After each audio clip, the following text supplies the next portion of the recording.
আজ রাস্তায় লাখো মানুষ নামে না, কিন্তু প্রশ্নটা রয়ে গেছে, দুর্নীতি কি শেষ হয়েছে? আন্না হাজারে ছিলেন একটা আয়না। আমরা তাতে নিজেদের ক্ষোভ দেখেছিলাম, তারপর আয়নাটা সরিয়ে দিয়েছি, কিন্তু মুখটা এখনো বদলায়নি।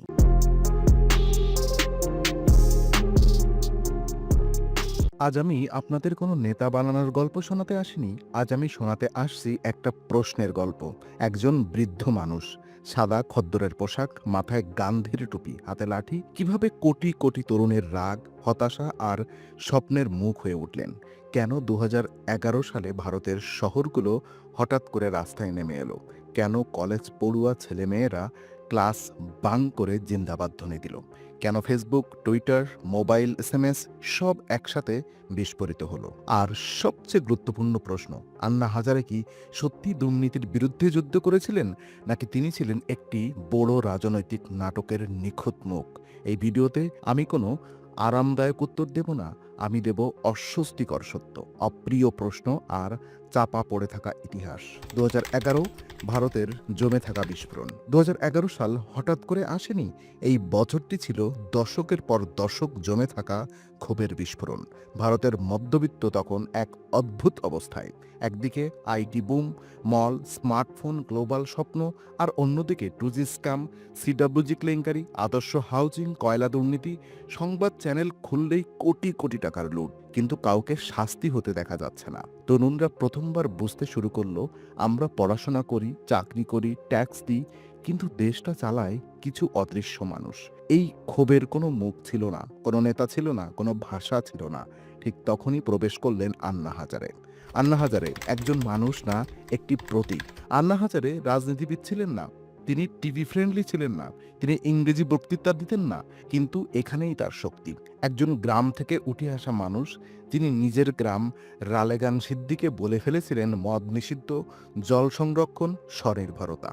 মিডিয়া তাকে দেখালো গান্ধীর উত্তরসূরি, নৈতিকতার শেষ পাহারাদার, কিন্তু বাস্তবে আন্না হাজারে ছিলেন একটি খালি ক্যানভাস, যার উপরে মানুষ নিজের ক্ষোভ আঁকতে পেরেছিল।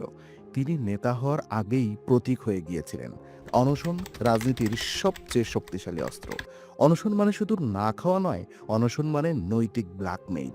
ভারতের রাজনৈতিক ইতিহাসে অনশন মানে সরকার যদি না শোনে তাহলে সে অমানবিক। আন্না হাজারে এই অস্ত্রটা নিখুঁতভাবে ব্যবহার করেছিলেন। Jantar Mantar, Ramlila Maidan, live TV, live emotion, live নাটক।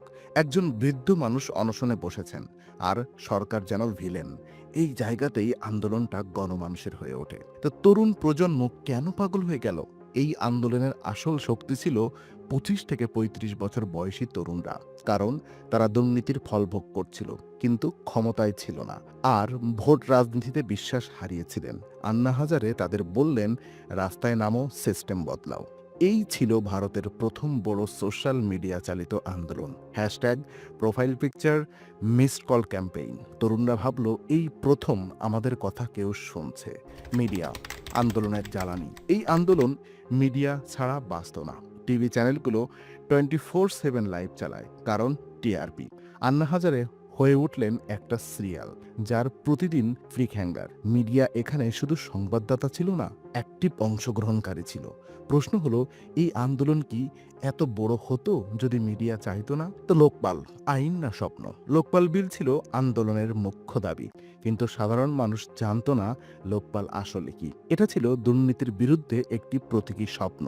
বাস্তবে কোনো আইন একা দুর্নীতি শেষ করতে পারে না, কিন্তু মানুষ আইন চাইছিল না, মানুষ চাইছিল ন্যায় বিচারের অনুভূতি। অস্বস্তিকর প্রশ্ন, কে ব্যবহার করেছিল কাকে? তো এখানেই গল্পটা অন্ধকার হয়। প্রশ্ন ওঠে, এই আন্দোলনের ফান্ডিং কোথা থেকে এলো? কিছু কর্পোরেট মিডিয়া কেন এত আগ্রহী ছিল?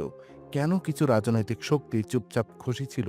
আন্না হাজারে কি ব্যবহার করেছিলেন সিস্টেমকে, নাকি সিস্টেম ব্যবহার করেছিল আন্নাকে? এই প্রশ্নের কোনো সহজ উত্তর নেই। আন্দোলনের ভাঙন যখন স্বপ্ন রাজনীতিতে ঢোকে।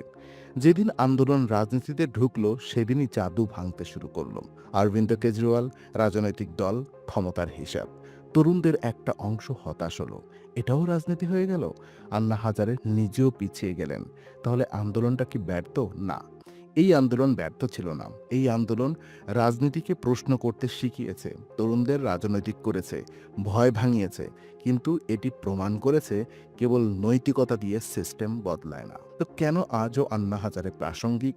আজ আন্না হাজারে খবর হন না, আজ রাস্তায় লাখো মানুষ নামে না, কিন্তু প্রশ্নটা রয়ে গেছে, দুর্নীতি কি শেষ হয়েছে?